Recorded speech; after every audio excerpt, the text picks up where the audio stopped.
After all your success, it must be pretty hard to pick one moment that stands out as the best, but can you try? Is there one? Well, I think probably the greatest game that I've ever been associated with as coach was the 1969 Ohio State game. As a matter of fact, Dan Deerdorf was my strong tackle in that game. And we upset one of the great football teams of all time. And I think that's the game more than any other that really set our program in motion. What does Bo Schembechler do once he retires? Well, you know, I'm wrestling with that a little bit. I thought maybe I'd try to get a job like Deerdorf has, but I haven't had any offers yet, so that may not be in the wind.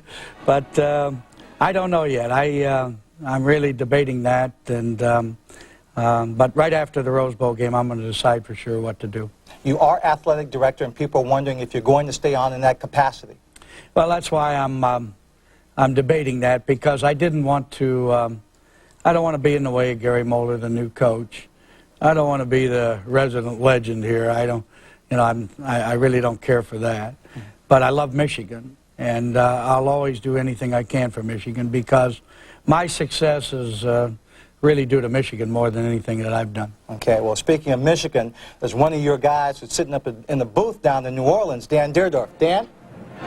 Lynn, thank you. And Bo, you know how I feel about a lot of things that have happened over all the years, and I know you've got strong feelings about the state of college football. Is it better now than when you first became a head coach a long time ago? I really believe in some areas we've overreacted to the few situations that we've had the last couple of years. I believe those that have played here at Michigan have had a great experience in playing college football, and I think it's been worthwhile, and I think that's true of most of the places in the country. But it is true that we have to keep close tabs on some of these people, because you know, the pressure to win is great in a lot of campuses. You can just look at the number of guys that have been fired for not winning. And somewhere we have to figure a happy balance in there, not expect everybody to win a national championship, and have realistic goals for the coaches.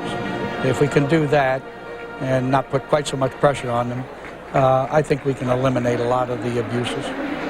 Well, Bo, I only have one other thing to say, and that's I think I'm going to represent here 21 years worth of your players at the University of Michigan, and just say thank you. We've all, I think, grown and been better people for having you in our life for a while. On behalf of all the other guys that had the chance to wear the maize and blue, hey, God bless you. Thanks. Thank you, Dan. Thank you very much. Frank, you've got something to say? Well, Bo, as a Trojan, I'd like to add my congratulations to a great career, and as I mentioned before, only my admiration for the many years, not only for what you've done on the field, but your high priority for academics. When you came to Michigan to play for Bo, you were also pointing towards that graduation. Again, Coach, congratulations. Not too many good wishes for January 1st, Frank. but I've admired you for so many years. Thank you, Frank. That's nice. We'll be back with the second half. The Saints and the Eagles. The Saints leading 16-10. In New Orleans, we start the second half. Al Michaels, Frank Gifford, and Dan Deerdorf. Philadelphia kicking off to New Orleans with the Saints on top 16-10. And Roger Ruzek approaches the football. Third quarter is underway. At the goal line, Paul Frazier. And the rookie gets smothered out at the 16-yard line. Sammy Lilly leading the charge, and there are your numbers with a big story in the turnover department in the first 30 minutes. That's by a Philadelphia team that leads the National Football League in turnovers. Eagles giving it up 3 times. 2 fumbles and an interception. The Saints giving it up once, but then the Eagles very shortly returned the favor as Cunningham threw an interception into the arms of Atkins. And the first play of the third quarter from scrimmage starts at the 15-yard line with Perryman in motion and Fourcade throwing, and Brenner cannot make a one-handed grab. It'll be 2nd and 10. You know, we talk about those turnovers. Philadelphia came in after 14 games with a plus 25 in turnovers. Now that's remarkable when you consider the next team that was closest to them was plus 11. So they have been winning a lot of football games by getting the football. And again, as we pointed out at the top of the show tonight, if you weren't with us, when you take into account 52 turnovers. That's almost 1 per quarter. 4 a game, close to 4 a game. And obviously you're going to win a lot of games when that happens. Eagles have won 4 straight, 8 of 10. Hilliard on second down picks up about 4. The Eagles have done a very good job tonight containing Dalton Hilliard. He has not really been a factor as he has been in so many of their games this season. The Eagles have forced at least 1 turnover, as you see, in 65 consecutive games, and that hasn't happened since 1964, a streak that long.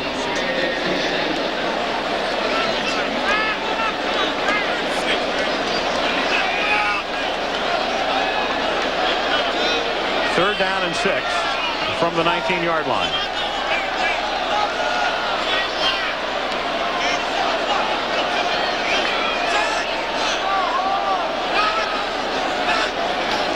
Low snap. Forcade has to go down to get it, and then his throw is batted away by William Frizzell. And the Eagles will get the ball back. And that's a ball that just took a long time to get all the way out to the sidelines. The bad snap froze Forcade. Joel Hilgenberg, the center, and then John really doesn't look anywhere other than exactly where he's going to throw the ball, and that gives Frizzell a chance to get over there, jump in front of Rod Harris, and swat the ball away. But you can't hardly blame Forcade. Everything kind of becomes nothing but instinct after he has to field the low snap. Anthony Edwards to receive. Tommy Barnhart to kick. Low kick. And it takes an Eagle bounce, and as much as it does not travel much past the 41-yard line where it initially bounced to begin with, and thus Philadelphia will take the ball at that spot near midfield. Injury update. Jumpy Geathers was hurt early on, sprained right knee. He will not return. Wayne Martin has been in his spot at one of the defensive end spots for New Orleans. We've seen Waymer in and out of the game, the free safety, but he's in there right now. From the 41-yard line, 1st and 10 Philadelphia. Early in the 3rd quarter, Keith Byers makes the catch. We've got a flag down, and we're going to get a holding call, I think, on the Eagles' number 65, Ron Solt.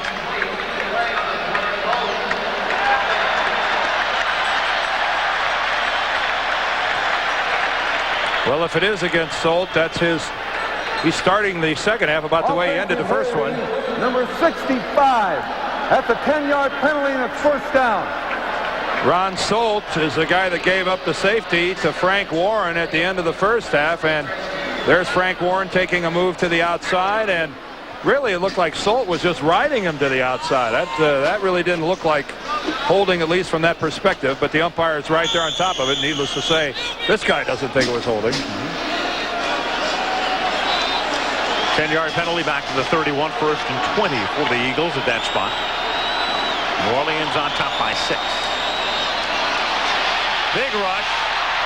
Cunningham chased out, but has room to roam and skips out of bounds at the 38-yard line after a gain of 7. Ricky Jackson will get credit for the tackle. Vaughn Johnson was the man who flushed him out of the pocket initially. Vaughn Johnson thought he had him trapped, and again Cunningham with the quickness. He's so big, 6'4". You just don't get a perception of how quickly he is moving and how fast he is. And Johnson, I know, thought he had him trapped, and Cunningham just eased away from him. Well, it's Anthony Toney. Watch Anthony Toney come in. Well, that's the very conclusion of the play. It was Anthony Toney that allowed Cunningham to get to the outside. Toney peeled back and picked off Vaughn Johnson. So a running back helps his quarterback. 2nd and 13 from the 38. Johnson in motion. Cunningham for Carter, and is he inbounds? According to the official, he is at the 46-yard line. Boy, if he was, that's sensational.